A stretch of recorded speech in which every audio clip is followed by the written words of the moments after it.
আসসালামু আলাইকুম ওরহমতুল্লাহি ওবরাকাতু। প্রিয় ভাই ও বোনেরা, আজকের ভিডিওটি এমন এক বিষয়ের উপর যা আপনার জীবন বদলে দিতে পারে, এমন একটি কথা যা শুনলে আপনার হৃদয় কেঁপে উঠবে। নবী মুহাম্মদ সাল্লাল্লাহু আলাইহি ওয়াসাল্লাম বলেছেন, যে ব্যক্তি ফজর ও আসরের নামাজ আদায় করবে সে কিয়ামতের দিন পূর্ণিমার চাঁদের মতো পরিষ্কারভাবে আল্লাহকে দেখতে পাবে। সহিহ বুখারী হাদিস নম্বর 573। একবার কল্পনা করুন, জান্নাতে প্রবেশের পর আপনি আপনার প্রতিপালক আল্লাহর সাক্ষাৎ পাচ্ছেন।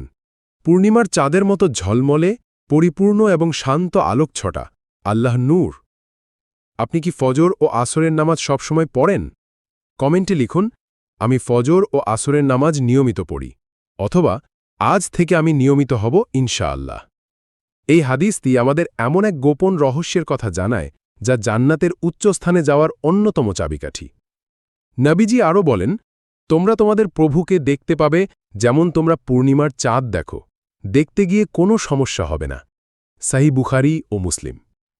কিয়ামতের দিন সবাই যখন ভয়, ঘাম, কান্না ও অন্ধকারে থাকবে, তখন কিছু মানুষ থাকবে শান্তিতে। তারা জানবে আজ তারা আল্লাহ সাক্ষাৎ পাবে। আর এর জন্য দরকার মাত্র দুটি নামাজ, ফজর ও আসর। ভাই ও বোনেরা, ফজর হল ইবাদতের শুরু। দিন শুরু হয় এই নামাজ দিয়ে। এটি আল্লাহর প্রথম ডাক, এটি শয়তানের প্রথম পরাজয়। এটি এক ধাক্কা যেখানে আপনি বলছেন, হে দুনিয়া, আমি আল্লাহকে আগে রাখি। আমার ঘুম, আমার ব্যস্ততা, আমার আরাম, তার কিছুই আল্লাহর ডাকের চেয়ে বড় নয়। কোরআন বলে, ফজরের কোরআন পাঠ অবশ্যই সাক্ষী হয়ে থাকে। সূরা ইসরা আয়াত ৭৮। যারা ফজর পড়ে তাদের চেহারায় নূর থাকে, রিজিক বৃদ্ধি পায়, আত্মা হয় হালকা, মন হয় শান্ত। রাসূল সাল্লাল্লাহু আলাইহি ওয়াসাল্লাম বলেন, তোমাদের মধ্যে যে ফজর ও আসর আদায় করবে সে জান্নাতে প্রবেশ করবে। বুখারী ও মুসলিম।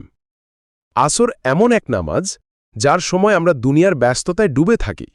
তখন যদি কেউ আল্লাহর দিকে ফিরে আসে, আল্লাহ তার দিকে বিশেষ দয়া নিয়ে তাকান। রাসূল সাল্লাল্লাহু আলাইহি ওয়াসাল্লাম বলেছেন, যে ব্যক্তি আসরের নামাজ মিস করে তার সব আমল বরবাদ হয়ে যায়। সহিহ বুখারী। এই হাদিস আমাদের সতর্ক করে দেয়, আসরের নামাজ মিস মানেই আপনার দিনে যত ভালো কাজই থাকুক না কেন সেগুলো আল্লাহর কাছে গ্রহণযোগ্য হবে না। ভাবুন তো, কেউ রোজা রেখেছে, কোরআন পড়েছে, সাদকা দিয়েছে, কিন্তু আসরের নামাজ ছেড়ে দিয়েছে। আল্লাহ বলছেন, আমল বরবাদ। দুনিয়ার সকল কাজ একদিন শেষ হয়ে যাবে, কিন্তু যে আসর আল্লাহর জন্য আপনি কষ্ট করে পড়লেন তা আপনার জান্নাতের সিঁড়ি হতে পারে। ইচ্ছাকৃতভাবে নামাজ ত্যাগ করা ইসলাম থেকে সরে যাওয়ার সমতুল্য। নবী সাল্লাল্লাহু আলাইহি ওয়াসাল্লাম বলেন, আমাদের ও কাফেরদের মধ্যে পার্থক্য হল নামাজ, যে নামাজ ছেড়ে দেয় সে কুফর করে। তিরমিজি। কেউ যদি দিনের পর দিন ইচ্ছাকৃতভাবে নামাজ ছাড়ে সে কিয়ামতের দিন মহাবিপদে পড়বে। হাসরের ময়দানে তার মুখে আলো থাকবে না, তার কোনো ওসিলা থাকবে না। এমনকি কবরের আযাবের একটি বড় কারণ নামাজ না পড়া। নামাজ শুধু ফরজ আদায় নয়, এটা আল্লাহর সঙ্গে একান্ত মুহূর্ত। আল্লাহ বলেন, নিশ্চয়ই নামাজ মানুষকে অশ্লীলতা ও মন্দ কাজ থেকে বিরত রাখে। সূরা আনকাবুত ৪৫। নিশ্চয়ই মুমিনরা সফল হয়েছে যারা তাদের নামাজে একাগ্র। সূরা মুমিনুন। যারা ফজর ও আসরে নিয়মিত তারা জান্নাতের রাইয়ান দরজা দিয়ে প্রবেশ করবে। তাদের মুখমণ্ডল কিয়ামতের দিন আলোয় উদ্ভাসিত থাকবে। তারা হবে আল্লাহর প্রিয় বান্দা। প্রিয় ভাই ও বোনেরা, নামাজ আমাদের চাবি যা দুনিয়া ও আখিরাতের প্রতিটি দরজা খুলে দেয়। আজ আমরা শিখলাম, ফজর ও আসর আমাদের জান্নাতের গেটওয়ে। এই দুই নামাজের গুরুত্ব এত বেশি যে রাসূল সাল্লাল্লাহু আলাইহি ওয়াসাল্লাম নিজের চোখে অশ্রু এনেছেন উম্মতের অবহেলায়।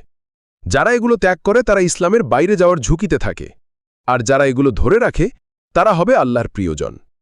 তাই আজ থেকেই প্রতিজ্ঞা করি, ইয়া আল্লাহ, আমাকে ফজর ও আসরের নামাজের উপর অটল রাখুন। এটা লিখে দিন কমেন্টে। ভিডিওটি যদি আপনাকে স্পর্শ করে থাকে তাহলে শেয়ার করুন বন্ধুদের সঙ্গে। আর অবশ্যই সাবস্ক্রাইব করুন আমাদের চ্যানেল দ্বীন ইসলাম, সত্যিকারের ইসলামিক জ্ঞান পেতে। আসুন আমরা সেই সৌভাগ্যবানদের দলে নাম লেখাই যারা কিয়ামতের দিন পূর্ণিমার চাঁদের মতো স্পষ্টভাবে আল্লাহকে দেখবে। ফজর ও আসর আপনার জান্নাতের টিকিট। আসসালামু আলাইকুম ওয়া রাহমাতুল্লাহি ওয়া বারাকাতুহু।